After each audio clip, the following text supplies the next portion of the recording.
Hello and welcome back to Down the Track. In this episode, we'll be reviewing the first T20 between India and Australia. And we had a high-scoring thriller in the end, a brilliant chase by Australia. It was Matthew Wade again repeating those T20 World Cup semi-final heroics that innings against Pakistan. He recreated that today against India. It was a spectacular innings, and not even once did he look under pressure. Australia needed around 55 in 24 deliveries, but he was calm and composed, got really good support from Tim David, and in the end, Australia winning with 4 balls to spare, winning comfortably. That over versus Harshal Patel, I think they hit 3 sixes, and that really completely shifted the momentum. But poor death bowling by India again. Not only Harshal Patel, I know he's coming back from injury, but Bhuvneshwar Kumar, he's been poor in last 3-4 big games for India, like in the Asia Cup as well against Sri Lanka and Pakistan, barring that Afghanistan game where he picked up 5 wickets. In the death, he's been very, very poor. And with the new ball, Bhuvi is excellent, but the death, India need to find a solution. Like the other bowlers, they're also trying, haven't been that great. Arshdeep was good, but they're not even picking him in the 11 now. With Bumrah back, I don't know if he'll get a spot. But the death bowling is a concern for India. Fielding is a concern for India. You drop Matthew Wade. I know it was a cotton ball chance, which was coming quick, but it was catchable. Akshar Patel also dropped a catch. Rahul dropped a sitter as well. Cameron Green Smith both were getting dropped, and they didn't capitalize as much, but they still hit a few sixes after that, which cost India some runs in the end. Again, death bowling has been an issue. You can talk about the toss, you can talk about you, but when you make mistakes like that, that's where you lose the game. India could have easily won this game. If they stuck to their plans, bowled a bit better in the death, and took their catches. But you have to give credit to Australia. Australia, despite missing 3-4 big players, there's no David Warner, there's no Mitchell Marsh, no Marcus Stoinis, and no Mitchell Stark either. But they still, got their squad together, got their 11 together, and they played fearlessly. Cameron Green, you have to give your hats off to him. It was an outstanding innings, opening the batting, 60 of 30, striking at 200, playing in India, I think, for the first time in a T20 game. And yeah, he's doing himself no harm, attracting a lot of IPL teams as well after this innings.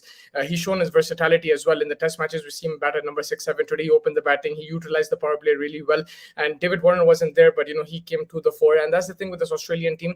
They have a lot of good bench strength and all-rounders is key in this format, I feel. And they have that. There was no Stoinis, there was no Mitchell Marsh, but they had Tim David, they had Cameron Green as their options for all-rounders, and they did a fabulous job today. In particular, I was very, very impressed with the way Cameron Green played. And after attacking the Pacers, he looked comfortable against pace, but then the way he played the spinners, long levers, he has a long reach. He attacked the spinners, hit them for sixes and fours, and kept that run rate flowing. Aaron Fitch, I think he set the tone as well with the bat, first ball 6 to Bhuvneshwar Kumar.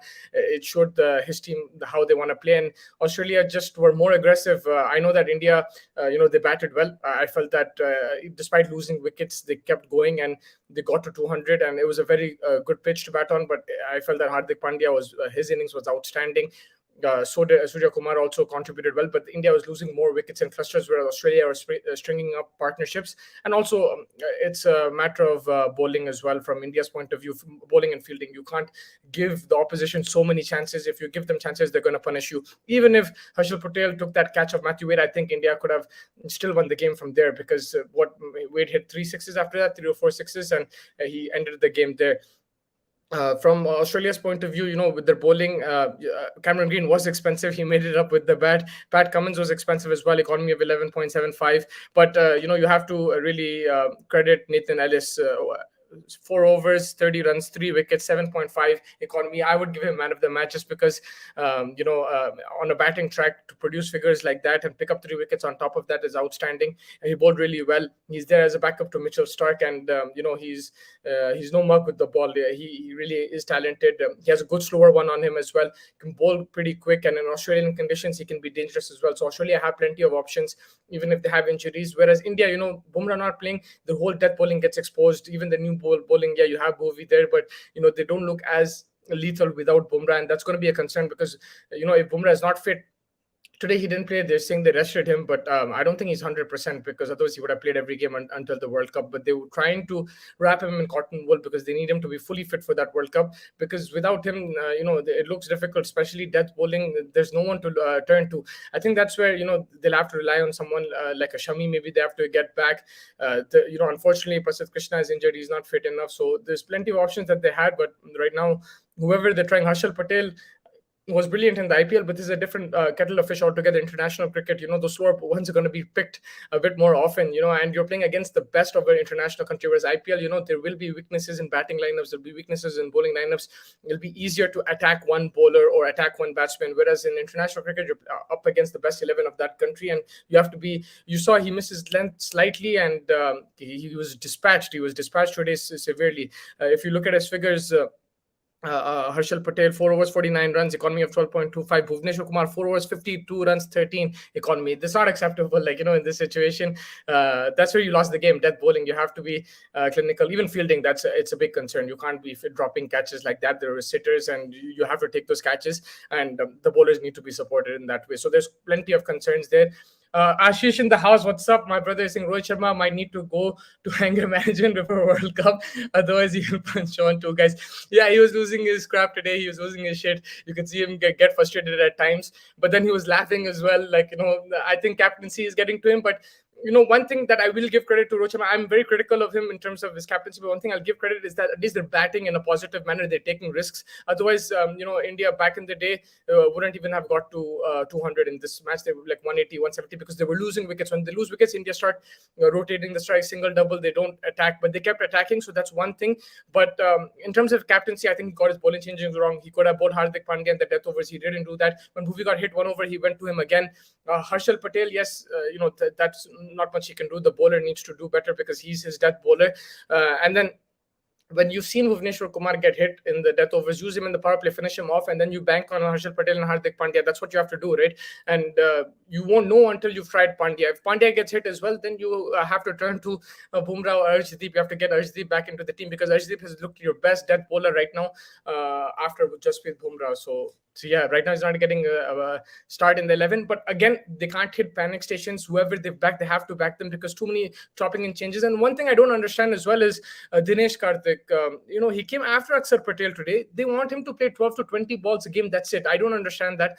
He needs to be there. He needs to come out of a certain position. Like if his number 5 is position number 5, you can't wait. Okay, there's 20 balls now. Let's say Dinesh Karthik. Let's send Bhuvi and everyone above him. It doesn't work like that. He's a better batsman than Akshar Patel. You send him there, and then like Akshar Patel play the finishing role.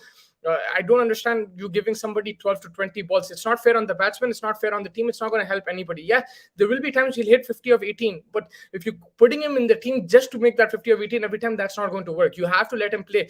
And he's an international cricketer. If he can't play more than 12, 20 deliveries, if he can't play according to the situation, then what good is he in your team? You have to play according to the situation.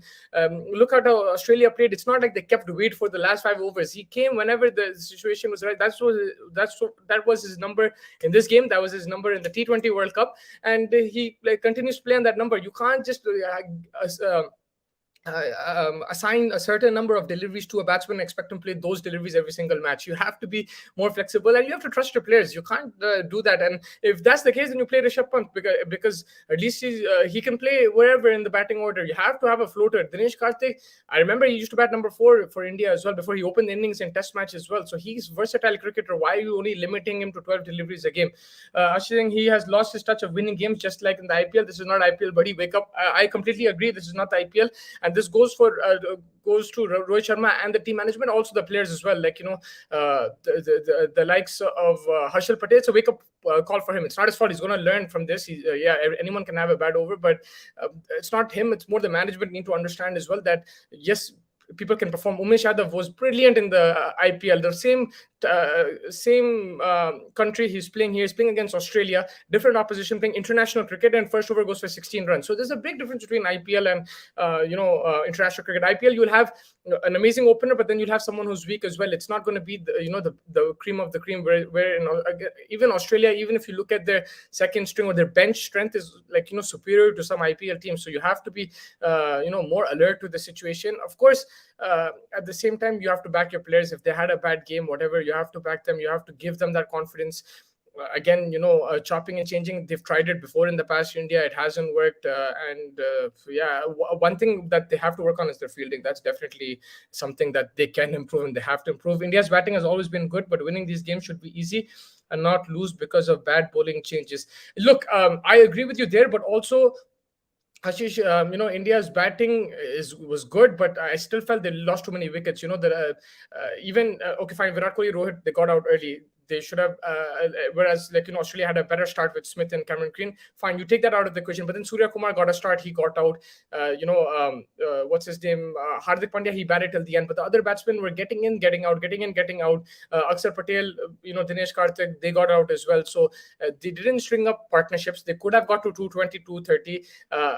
I understand the aggressive approach. Australia were very aggressive as well, but they targeted the bowlers. If you see their required rate was 13, 14 till the end. I know when you're chasing, there's due and everything. Sometimes it can become easier, but Matthew Wade only accelerated in that Harshal Patel over. So you can still get to a certain score with relative ease. Despite hitting every single ball, it's about picking your balls. Aggressive cricket doesn't mean that you have to swing at every delivery. Aggressive cricket means you rotate the strike, you run aggressively, but when required, you can hit 3 sixes of 3 balls, which Pandya did today, which Wade did as well. You have to be more alert to the situation. I think batting wise, yeah, it was good, but there are improvements. You can't keep losing wickets like this early. Again, 2 wickets, 3 wickets in the power play. It puts pressure on the other batsmen. It takes time. And when those batsmen were getting in, they were getting out as well because they're playing one shot too many. You need to be a bit more sensible in that. If you see, like in tournaments, you see Sri Lanka won. They played aggressive cricket, no doubt, but they were rotating the strike as well. It's not like they scored 200, scored 170 and they won the Asia Cup. So you have to be playing according to the situation, but at the same time, I like this approach. It's entertaining. I don't have a big problem with it, but you have to be, be a bit more sensible. If Australia is chasing down that score, that means you were 10, 15 short.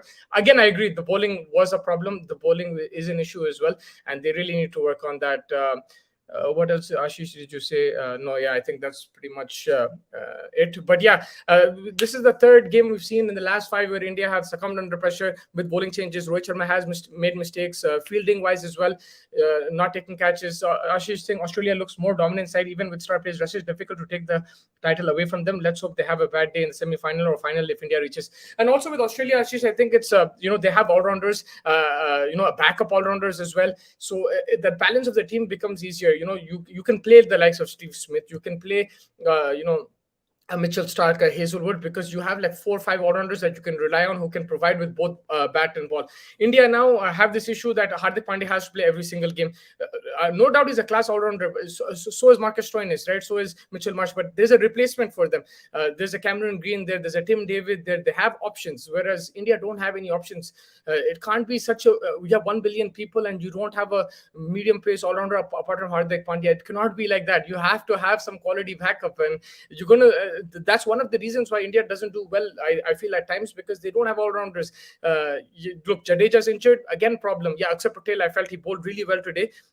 He picked up 3 wickets. He was India's best bowler. But again, when Jadeja is not there, it does cause India that balance issue. So they have to try to develop from the grassroots. It's not just like now, or you go and pick from the IPL, anyone's available. From the grassroots, they have to focus. I feel that the Indian coaching is they make the kid focus too much on batting or just bowling. You need batsmen who can bowl, bowlers who can bat. There has to be a flexibility. It can't be, since that Sachin generation, that there's no all-rounders, not even rotate their arm. They don't even rotate their arm for a couple of overs. So it doesn't work like that. And also genuine all-rounders, this has been a problem with India since couple there. He was the one all-rounder there. Now you have Hardik Pandya, and it's a genuine issue. Spinning all-rounder is not too much of a problem, but bowling all-rounder, it can't be. Every big team, like England, they have Ben Stokes, but then they have a backup. There's Sam Curran there. They have Chris Wokes who can bat and bowl. They have plenty of options. Overton can bat and bowl. Australia have Stoinis, they have Mitchell Marsh, they have Cameron Green, plenty of options. And New Zealand also have Jimmy Neesham. They have quite a few players. Jameson can bat and bowl. They have a lot of options. Satner is an all-rounder, spinning all-rounder. So every team has that option, and India has to produce that because it causes problems for their balance. Even the top order doesn't bowl. That's so bad to see. Guys like Surya Huda should bowl more. And that's the thing, whether this is a grassroots issue or it's an issue with the current generation, I don't know, because before, Sachin used to bowl, Sehwag used to bowl, Ganguly used to bowl. I've seen Dravid bowl, even though it's very rare, but everyone used to roll their arm over. And it's not just that. This is a problem that I know. This 100% is a problem, what you're saying. And we've been talking about this. But I can't understand why you can't have a a fast bowling, batting all-rounder, like a medium pace all-rounder, like a Jack Callis type, not that level at least, but that type. Every team has one. Why does India struggle over the years? Pakistan had like Abdul Razzaq, they had Azhar Mahmood. India struggles. I don't know what it is. And Hardik Pandya, they have him, but he's only one and he's injury prone. If something happens to him, then what are you going to do? So yeah, I think that's a big issue. Look at Australia. You saying it's their second string. It is their second string, but they have the options, they have replacements, and they play the system, right? They're not going to go just because Cameron Green is a young guy. He hasn't played in India. They're still going to go with them because they need to find that replacement for Mitchell Marsh or Marcus Stoinis, and is a like for like replacement. Stoinis is someone who can bat up the order. He can bowl as well. Same thing with Cameron Green, and they're flexible as well. If you see the roles that they provide similar roles, but they're different players. The way Cameron Green plays his shots is completely different. He's more aggressive. Stoinis is a different type of player. He's also very powerful, but he'll take his time as well. So the different type of players, but the role is the same. The role is you need to provide with the bat, you need to provide with the ball, and India is lacking that. Yeah, and if you look at the positives from India today, Rahul batted really well. Again, he should have capitalized. After scoring a 50, he should have batted on. I felt at least another 20, 30 runs. But while he was there, beautiful strokes. Surya Kumar was decent. Again, he should have, batted more, 40 of 24 balls. Very good innings, but you need to capitalize on that. Hardik Pandya, massive, massive positive. If he can bat like that, then he's going to cause problems for oppositions in Australia as well.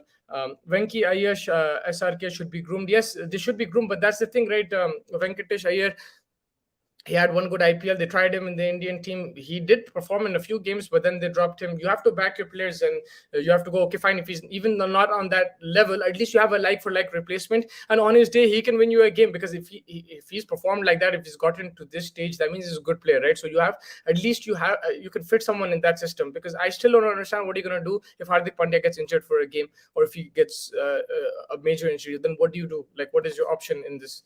I don't understand that. So you have to keep someone like him as backup. At least he should be in the 17, 18 in the backup three at least.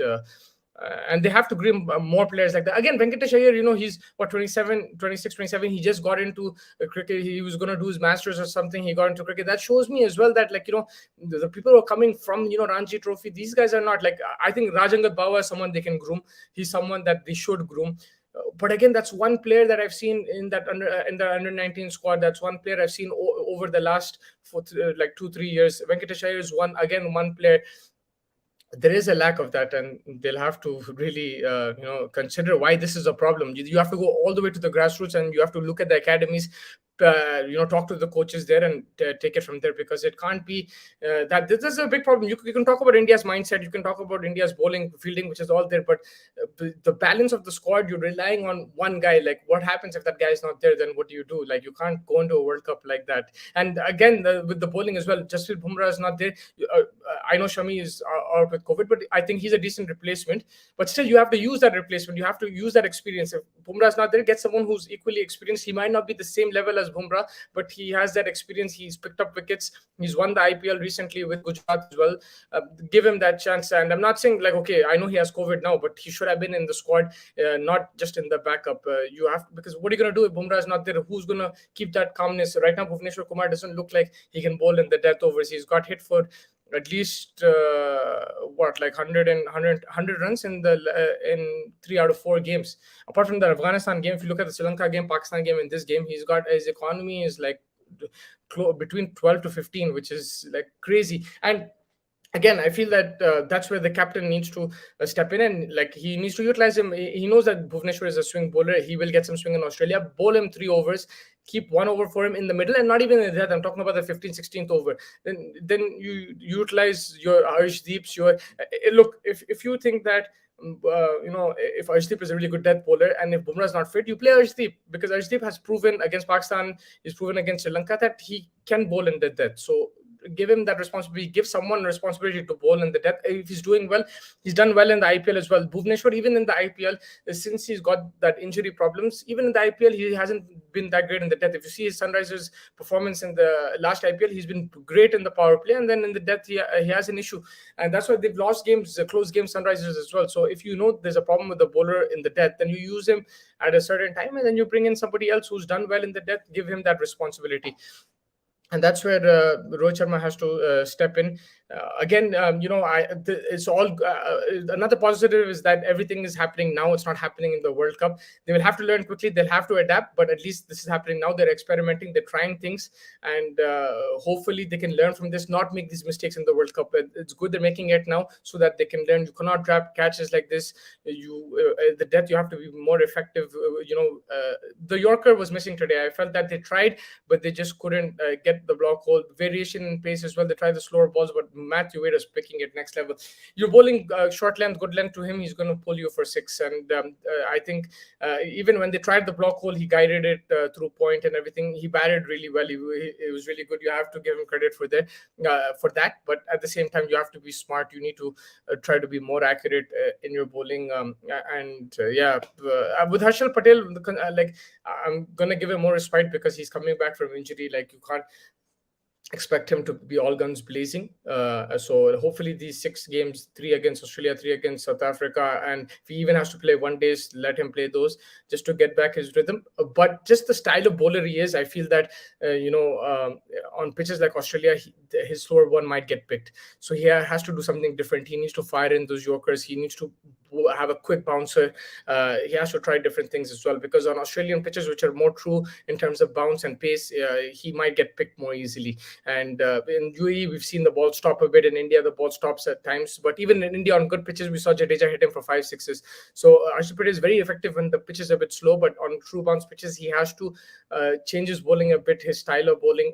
He needs to be a bit quicker at times. And he can use a slower delivery. He can pick up wickets. But if he's getting hit, and you go to Hardik Pandya, that's what you need to do. You need to try Hardik Pandya there. He can bowl quick as well. So use your options. Don't just be limited. Now, either Rohit Sharma completely got the tactics wrong, and he just completely made a mistake. He didn't feel that Hardik Pandya was capable, or he didn't want to bowl more than 2 overs from Hardik Pandya because he wants him to be fully fit, and that's the problem again, that you don't have a backup all-rounder. So I don't know which one it is, but it could be either one, but still, he should have gone for that in this situation. At least try him 1 over in the death over, see how he bowls. You went to Bhuvi twice when he got hit in the first 16th over, 17th over he got hit. You give him the 19th over again. At least try something different and see what happens.